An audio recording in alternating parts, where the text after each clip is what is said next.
이번 영상은 로켓의 단에 대한 설명과 그리고 다단 로켓을 쓰는 이유에 대해서 수치적으로 보여드리는 영상을 준비했습니다. 오늘 영상은 수학적인 부분이 조금 있어가지고 약간 어려울 수도 있는데 잘 따라오시면 좋을 것 같습니다. 로켓은 용도에 따라서 여러 가지 종류가 있고 각 로켓은 모두 다른 모양과 크기로 만들어집니다. 이런 과학용 관측 로켓이나 아니면 현무 1 같은 단거리 탄도 미사일은 대기권 내에서 움직이도록 설계가 되었기 때문에 굳이 크게 만들 필요가 없죠.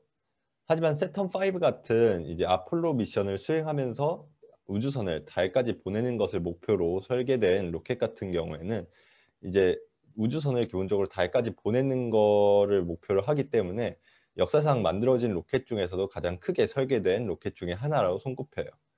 이런 소형 로켓 같은 경우는 이제 단의 개념 없이 하나의 로켓으로 이루어지지만 세턴5 같은 대형 로켓은 여러 단이 조립되어서 발사 후에 날아가면서 하나씩 분리가 되면서 버려진다는 것을 우리가 알 수가 있어요. 정리하자면 로켓은 화물의 무게와 목적에 따라서 로켓의 크기가 모두 다르고 큰 로켓들은 효율성을 위해서 여러 개의 단으로 구분하게 됩니다. 그리고 로켓의 단은 추진제와 로켓의 구조물, 그러니까 어떻게 말하면 로켓의 본체라고 말할 수 있죠. 그리고 인공위성이나 우주선 같은 화물 혹은 탑재물로 구분을 하게 되는 것이 일반적입니다. 로켓이 이렇게 세 부분으로 나눠서 생각을 하게 되는 이유는 로켓이 날아가면서 이제 로켓의 무게가 계속 변하기 때문이에요.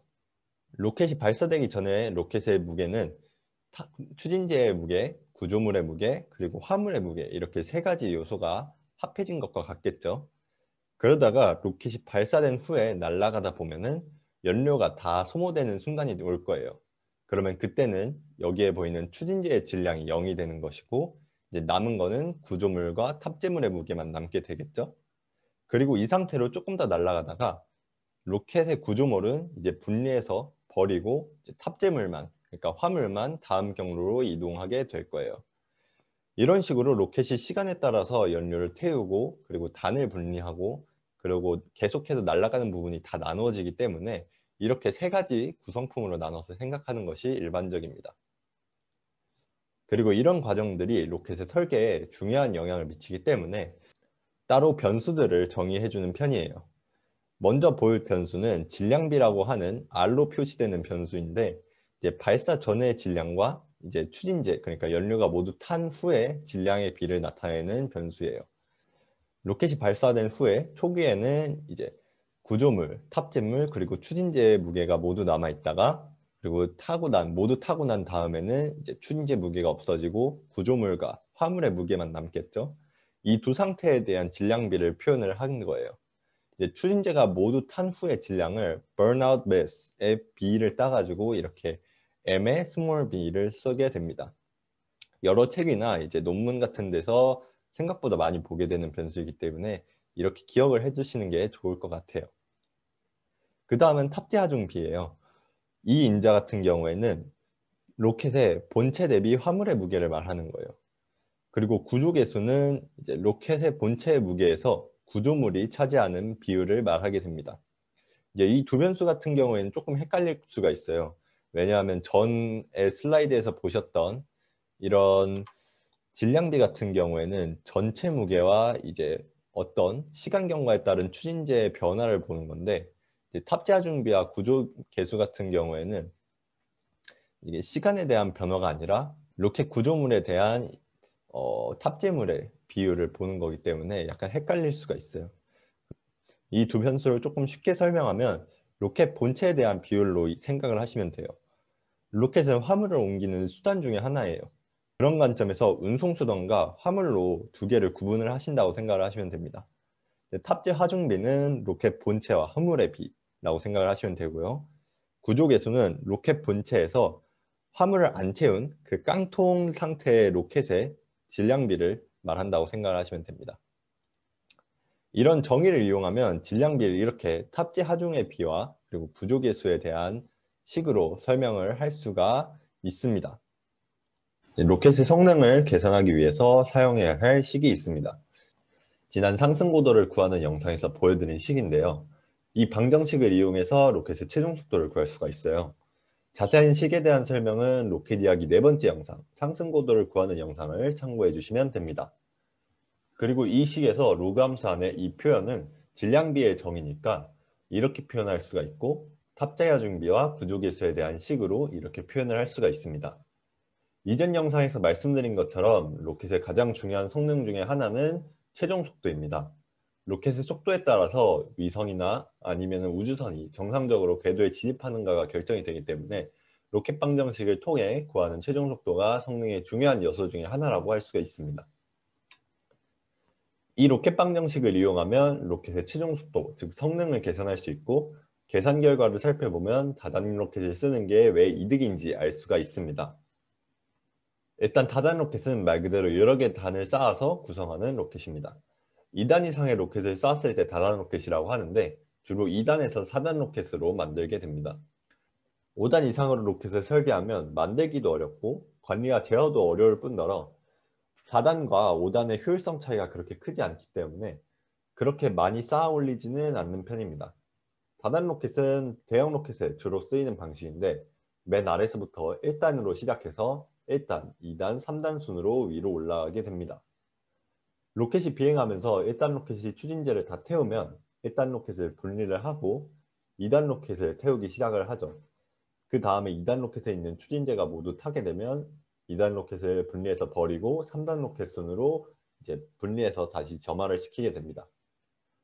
마지막으로 목표 궤도에 도달을 하게 되면 인공위성이나 우주선 같은 화물을 분리해서 밀어주는 것을 끝으로 로켓의 임무는 마무리가 됩니다.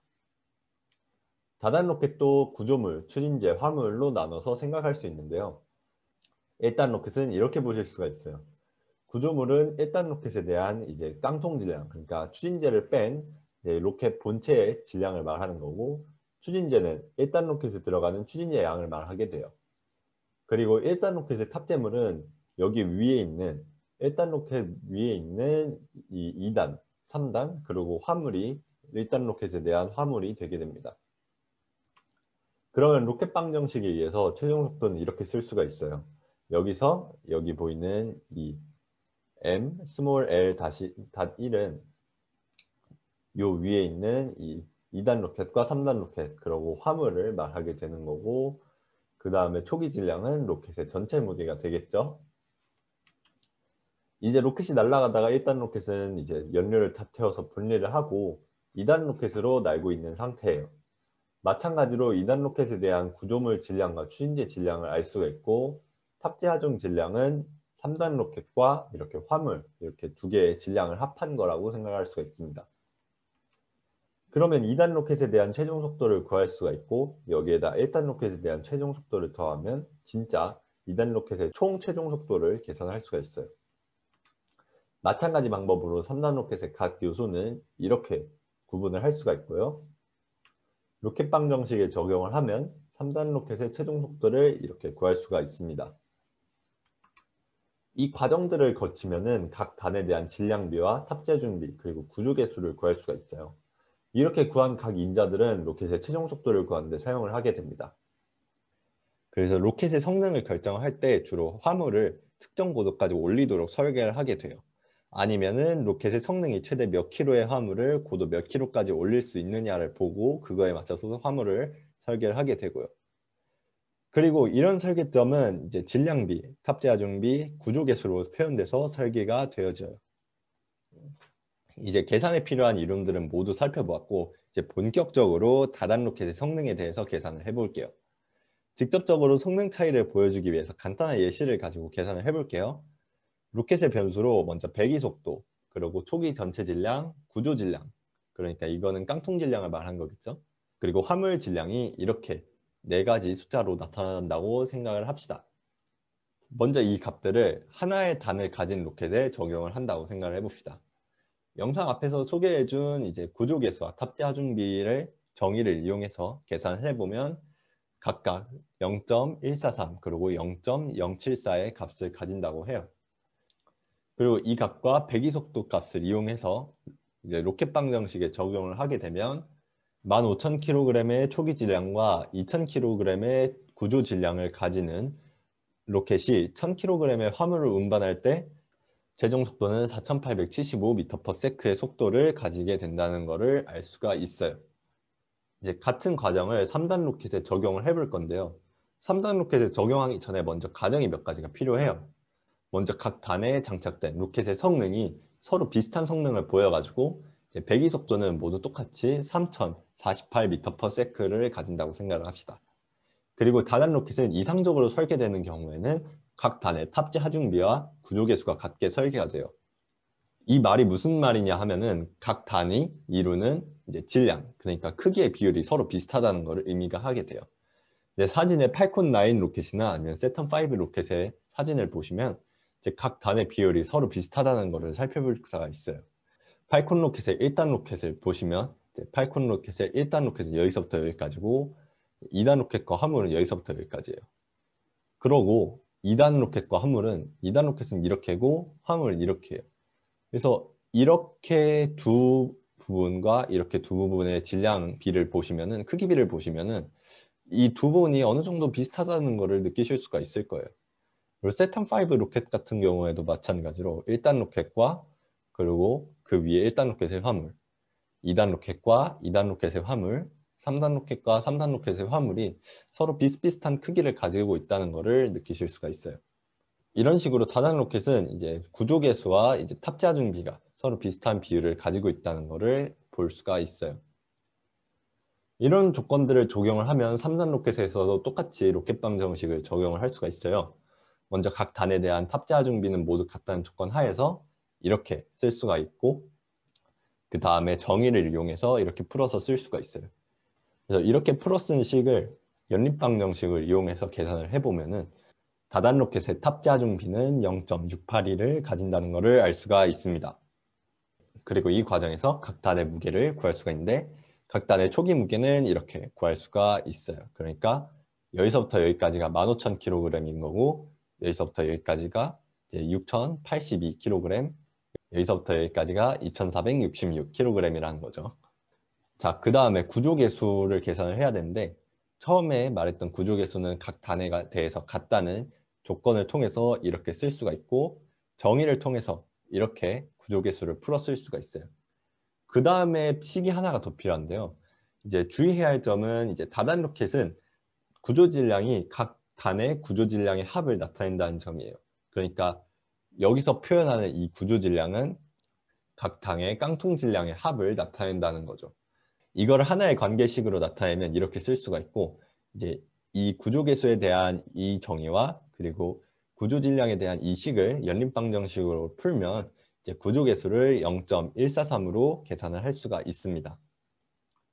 그러면 앞에서 구한 구조계수와 탑재하중비 그리고 배기속도를 이용해서 로켓의 최종 속도를 로켓방정식을 통해서 구할 수가 있어요. 다단 로켓의 최종 속도는 각 단의 최종 속도를 더한 거로 생각을 할 수가 있겠죠.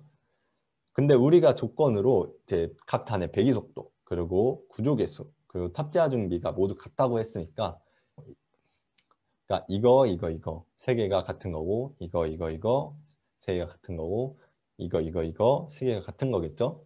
그러면 사실상 이 식이 세 개가 있는 거랑 똑같기 때문에 이런 식으로 간단하게 정리를 할 수가 있어요. 그러면 이 식에다가 우리가 앞에서 구한 각 변수의 값을 넣어주면 3단 로켓의 최종 속도는 6,514m/s라는 결론을 얻게 됩니다. 결과를 비교를 해보면 같은 무게의 화물을 같은 무게를 가지는 로켓으로 발사를 할 때 3단 로켓으로 설계해서 이제 발사를 하는 게 훨씬 빠른 최종 속도를 가진다는 것을 알 수가 있어요. 로켓의 최종 속도가 빠르다는 것은 로켓이 더 멀리 날아가고 그리고 로켓이 화물을 더 높은 고도로 올릴 수 있다는 것을 의미하게 돼요. 그래서 화물을 우주까지 올려야 하는 대형 로켓이 주로 다단 로켓으로 설계되어 사용을 하게 됩니다. 그게 다단 로켓을 사용하는 가장 핵심적인 이유입니다. 로켓의 목적은 주로 화물을 빠르게 그리고 원하는 곳으로, 특히 우주 공간으로 옮기는 거죠. 다단 로켓은 우주로 화물을 올리는 가장 효율적인 방법이기 때문에 우리가 계속 사용을 하게 됩니다. 하지만 모든 것이 장점만 있을 수는 없죠. 그래서 다단 로켓은 여러 개의 단이 고속 비행하는 극한의 환경에서도 우리가 의도한 대로 작동을 해야 되기 때문에 만들기도 어렵고 관리하기도 어려운 편입니다. 특히 비행 중에 단을 분리하고 다음 단을 점화시키는 기술이 다단 로켓을 설계하는데 굉장히 중요하고 어려운 기술로 손꼽힙니다. 이 영상은 팔콘 로켓이 단분리를 진행하는 과정인데 이 과정에서 로켓 몸체에 진동과 충격이 가해지기 때문에 이로 인한 문제점을 생각을 하고 해결하는 것이 이제 다단 로켓 설계의 주요한 과제가 됩니다.